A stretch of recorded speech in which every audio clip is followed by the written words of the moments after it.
Welcome back to another episode of Light Beer, Dark Money. I'm Sean Noble. I'm Chris Clements. And today we've got Andy Bookless, our fearless Brit.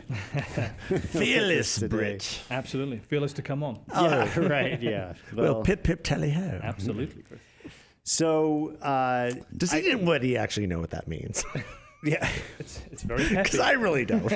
I don't. But I love saying it. Well, of course you do. So this is an interesting, for perspective, it's Thursday, August 22nd. And Kamala Harris has still not answered one question. Yeah, she's not answered the question. Last night, Tim Walz was the keynote speaker for the Democrat National Convention. And tonight will be Kamala. And, I got to say, the last, few days, I have become less. I don't think it's Trump's to lose anymore. I think he's going to lose. Yeah? Yeah. He's because allowed you believe in Hollywood. You believe you can have 3 days of talking about absolutely nothing, no substance, riots in the streets. The challenge is that they are doing a concerted effort to make Trump look small. And unfortunately, Trump is making that even easier. He's doing it to himself. Because every time, one of the things that's occurred to me over the last few days is the more that he screws up her name, talks about her race, says that she's an idiot, taking it away from issues, the more he is walking right into their trap of this is a small man.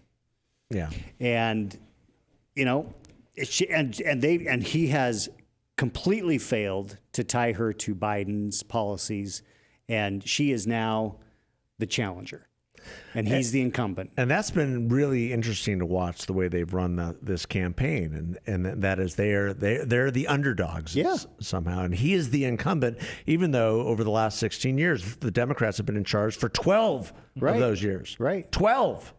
Yeah. It's which is a new tagline, but the polling is still tight. And it'll be interesting to see how much bounce she gets, because I think she already has her bounce. She's had a good bounce. I think that she will see a little bit more of a bounce, and I think that the RFK Jr. dropping out and endorsing tomorrow, Trump, which is supposed to happen tomorrow here in Phoenix. Yeah. I don't think that's going to move the numbers. I don't because know I actually think that either. Once Biden was out, RFK was hurting Trump. So RFK dropping out and endorsing Trump. Yeah, those Democrats moved back to the fold. They went back to Harris. Yeah, so those Democrats moved back to the fold. But the timeliness of having Andy here, as this is all developing, is I think important because, as Andy will point out, we have some precedent in what happens in Britain tends to portend what happens in the U.S. And Britain had elections on July 4th, ironically. Well, it's not a big date. Not a big date. I think they do that just kind of a middle finger to America. But Andy, walk through what your analysis is, because I think it's important for our listeners to understand. There's big picture stuff that we need to be thinking about. Yeah, sure. I think some of the trends that you see here in the States, they're not unique to the States. They're global trends. They're democratic trends insofar as there are small d democratic trends. So in the UK, July 4th, we had an election where the British Conservative Party, who had been in power for 14 years, 5 prime ministers, it's a new record. We have a personal best. We got through 5 of them in the last 3 terms. That's the irony of ironies. If we've been living through Obama and Biden and the rest of them, you guys have had a kind of a run on the conservative Probably side. had shuffled the deck a few times during that time. But that was a change election for us in the UK, and it was I said to Sean earlier, I had to go back and double check the numbers before coming on today. It just made me sad all over again, because the Labour Party had a massive swing in support of them. They won, let me see here, 411 seats. They increased their majority by 209. But here's the thing, the Conservatives lost 244 seats. So they didn't just lose seats to the Labour Party, they lost seats to the Liberal Democrats, which are a kind of left of centre Southern England party. They lost seats to the parties in Scotland and in Wales and everybody else. So it was very much an anti-incumbent, anti-establishment election there. And the other thing that was very interesting was that Ken Starmer, who's the new Prime Minister, the Labour leader, adopted the Biden basement strategy. He really did not get out and campaign because he just wanted people to see how bad the exhausted Conservative administration was. And it worked. And so it's worked once. I think it would likely work again. Interestingly, Ken Starmer used to be the head of the Crown Prosecution Service in the UK. So he was essentially like an attorney general, like in charge of prosecutions. And within 2 weeks of the Labour government taking office, we've had 2 rounds of riots in the streets of the UK. So there's some similarities there as well. Yeah. Fascinating. Well, and the reason that so people say, well, what happens in England? What happened in 2016, if you recall, is you had this thing called Brexit, which was a huge conservative, push. And a movement from the grassroots, because the Conservative establishment had no expectation that Brexit was going to pass. Right. And most Conservative cabinet secretaries and elected officials were on the side of Remain. Right. And it was the grassroots that were for leaving. And then a few months later, you had Donald Trump winning in the surprise grassroots movement election in 2016. So, goes England, so goes the U.S. I don't know, but the point is the basement strategy is still being that's being followed by Kamala. Well, right? even with whatever whatever is said tonight with her speech and coming out of this convention, she still will not do an interview. She still will not be engaged with the people because she doesn't want to be because defined. she doesn't want to be defined, and they do not want her to be vice president word salad, right? Which she will be every time that she has stepped outside the confines of the teleprompter. It does not end well, right? And so I'm assuming Trump, they're smart enough to keep her if they can, locked up, and. But I think you're right about Trump. But I think there's still time to make those corrections. Yeah. And Corey Lewandowski to the rescue. Well, so there is now speculation, and you and I have talked about this. Chris LaCivita and Susie Wiles, good professionals, have done a good job of keeping a campaign on track. It's been a little bit chaotic since the Biden dropout, which still mystifies me as to why we've mystifies both of us so badly fumbled this. There's lots of chatter that they're on their way out. So it will be very interesting to see how this plays. And so you're going to have Corey and his chaos for the next couple months, which if you can keep him confined to the campaign, that might work. Yeah. But ultimately, Corey notoriously has other interests but than the campaign. Ultimately, notoriously, just ask the governor. The challenge, the problem is that when it comes to, there's campaign professionals who have real impact on campaigns. And then there's the Trump campaign. Yeah. Because Trump is he's his own, campaign manager. He's his own best advisor. He's, he is going to it's going to rise or fall on him. Yeah. Because he's either going to take good advice or he's not. And usually he doesn't. And so it's going to be, the gut check campaign. It's no different than some other MAGA candidates if they don't shake it up, though, surely they're on a glide path to losing at this point. So they do need to disrupt something. But the disruption really needs to happen. Trump needs to fix himself. Got it. Yeah. But is that fixable? I don't know. So we also had an election in France. We did. I don't know a lot about the election in France, and I'm not going to say this in French. So we're going to keep it in English. The French. Oh, oui. French. But the interesting development there, and the French election was 3 days after the British election. And as much as us Brits like to say we're very different to the French, there are a lot of similarities to the populations, the demographics, the impact of immigration in France has also had a big impact in their politics as well. And what you saw in that election, Macron called the snap election because he was worried about the rise of particularly the right. But over 2 rounds of voting, Macron's centrist party got squeezed from both sides. So it wasn't just the right that was squeezing them, it was the left as well. And that's something else that is intriguing to me looking at Republicans and Democrats, is that whether it's individual candidates who occupy the center ground or the party that's trying to occupy the center ground, it's being eroded at every election cycle. It seems to be. Well, and I mean, what was interesting about France is that for a short time, everyone's like, whoa, the right wing is really on the insurgents. And then the second round of balloting, the left wing, comes back. Well, they had not necessarily riots in the street, but they had several demonstrations leading up to the election. The joke is that because Paris had the Olympics, we imported their riots for the summer, as good neighbors would do. So. But the reason for those riots in Great Britain is interesting. Yeah. And that is due to the exorbitant amounts of immigration, both legal and illegal, that has happened in the UK, just like here. There's a component of that. There's also the added complexity that we have in the UK of the class system. And so there is both an anti-immigrant component to it, but there's also a lack of social mobility. So there were two separate riots, or two separate instigators to the riots that happened in the UK. The first one was in an industrial town in Leeds, which I had worked in many years ago, and it was in a very low-income neighborhood, and the child protection services were sent in with the police to remove some kids from a house where there'd been intergenerational challenges with alcohol, with drug dependency, with lack of fathers present, stuff like that. And in that particular incident, it wasn't just what you saw on the news, which was angry young white men. The entire street of low-income people, including a number of those immigrant families, protested against the establishment. And so that was the first kind of trigger. The second one was far more widely reported, which was the stabbings of the young girls at the Taylor Swift dance class.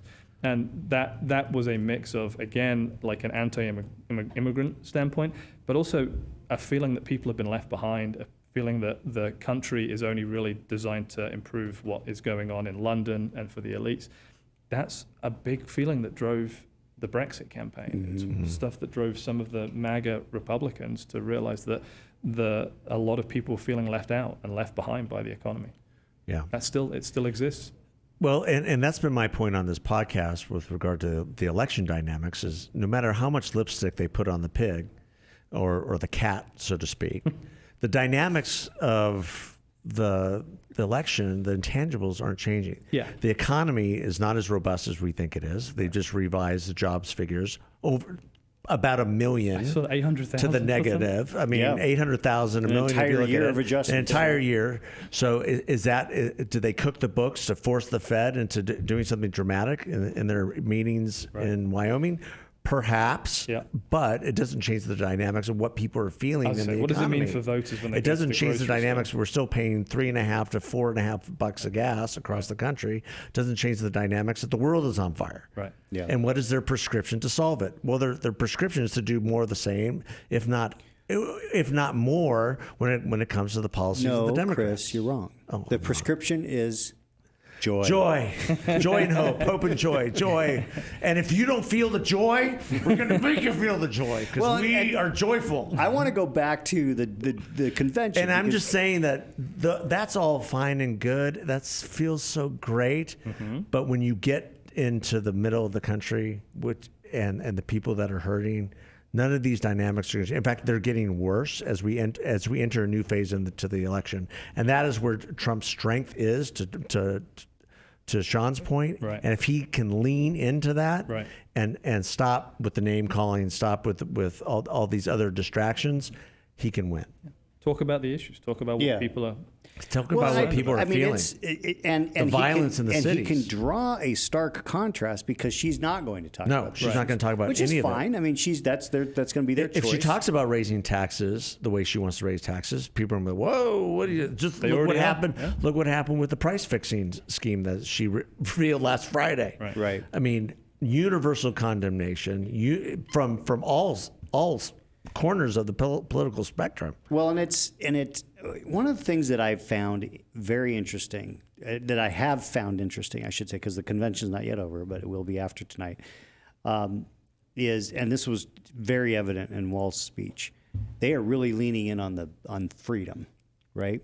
Now, as a Republican and as a conservative, I have very strong feelings about people leaning in on freedom because I tend to think, that was the Reagan mantra, was freedom, right? And they have co-opted that, and in my opinion, they've sullied it, because I get that they talk about reproductive freedom, that kind of thing, but their prescriptions are not freedom from the standpoint of like getting government out of your way. No, it is just the opposite. It's the price controls. It's the rent controls. It's anything that has government involvement is a taking away of personal freedom, and that includes abortion. So I'll give them that. They also are willing to lie about where Trump is on that, because Walz specifically, he said they wanted pass a national ban, which Trump is against. Right. Now he has said it plainly. I do think that they've lied about everything during this convention, which has been the most frustrating piece of watching it. It's like, that's a lie. That's a lie. He never said that. That's a lie. But they do it with a happy... No, they do it with a happy, joyful face. Well, the thing... And they have a compliant media that says nothing. Well, and nothing. But here's the thing, too, is that they're just so much better at production. I was going to say, well, they've got Hollywood on their side. Yeah. Of course they are. So we don't have conventions. I mean, look at Oprah. What did Oprah say last night? Nothing. She said nothing. It doesn't matter. It doesn't matter. Oprah. She's Oprah. You know? I did have a question about conventions, because we don't have them in the UK. They're very well produced on both sides. The Republican convention was very well produced as well. But how long does that bounce last? And how many of those people who are still genuinely undecided are paying attention to the... So, I mean, the leading article in the Federalist today, more than 70% of Democrat voters don't know Kamala's, whatever her name is, policy positions. Well, but here's the value of conventions, and this is why, and it isn't just on production that that Democrats are better than Republicans.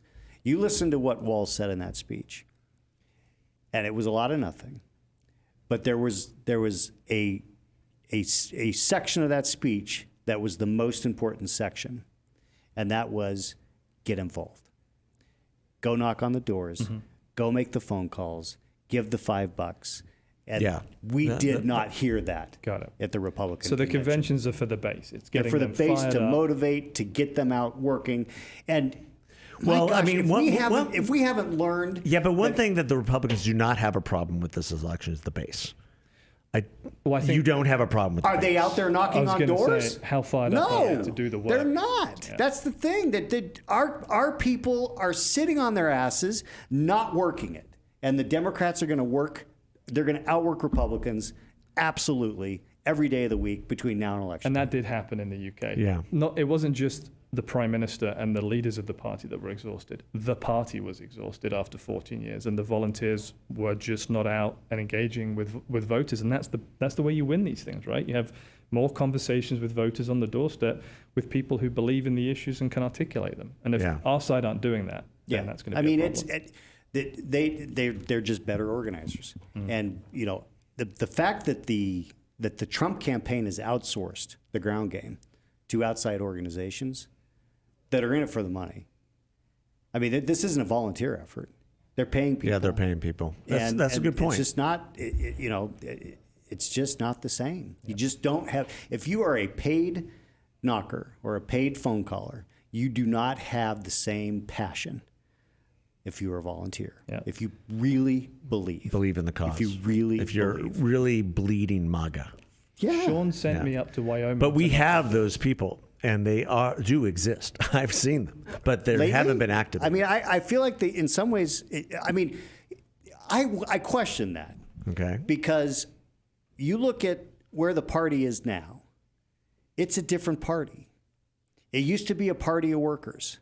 I mean, when John Shadegg ran for the first time, we could find people in the primaries. So there was enough to go around to all the candidates. Yeah. You could find the true Shadegg volunteers that would come in and they would stuff envelopes during the day and they'd make phone calls at night. And that we had people in and day out coming in and doing it and going and knocking on doors, going collecting signatures.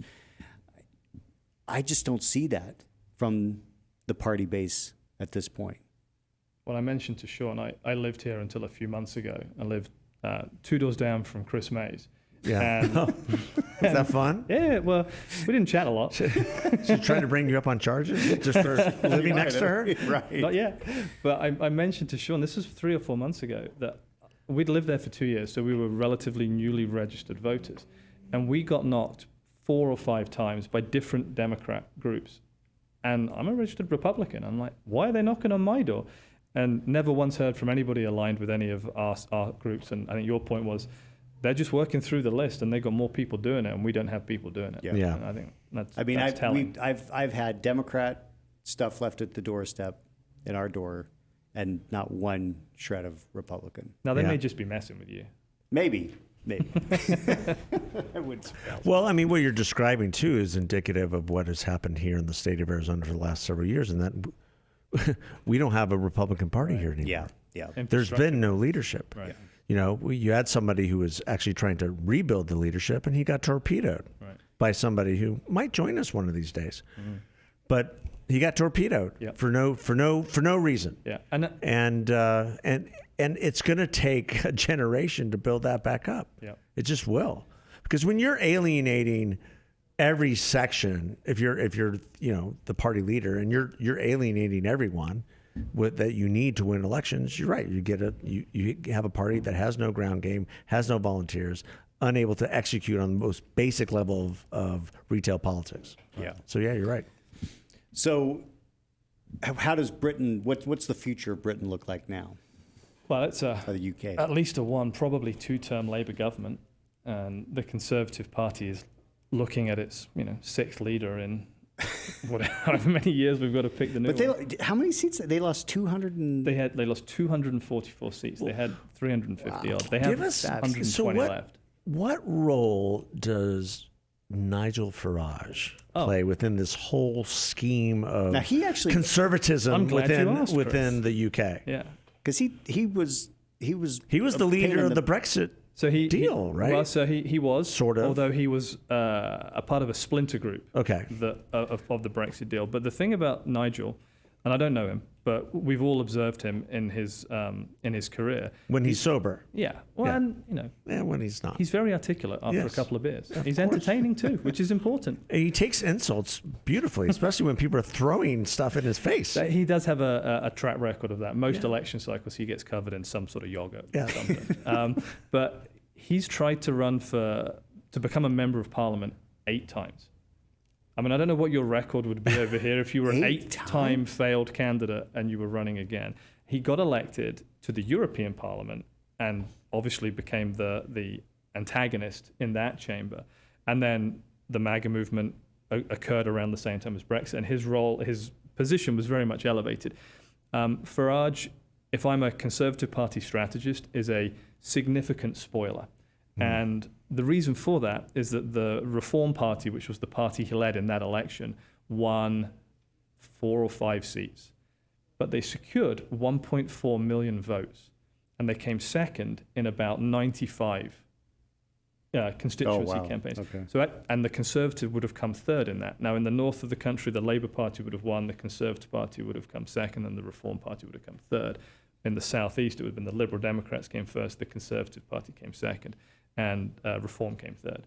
And voters like my parents, who were tired of the Conservatives but were Conservative, were like, I'm not going to vote for that person, but I like Nigel, so I'm going to vote for his candidate. Yeah. And so the Conservatives would probably have another 80 to 90 seats right now if Nigel Farage had chosen to run. But now he's a member of Parliament, and he gets to deal with his constituent Deirdre's greenhouse fence that fell over and stuff like that. So my sense is he's probably realised that the 8th or 9th attempt was probably not worth all the effort to become a member of Parliament. Because it's going to actually diminish him. Because he's not on primetime anymore. He's on his. He's got to go work. He's got to go work for a MP, which is why he's here. Yeah.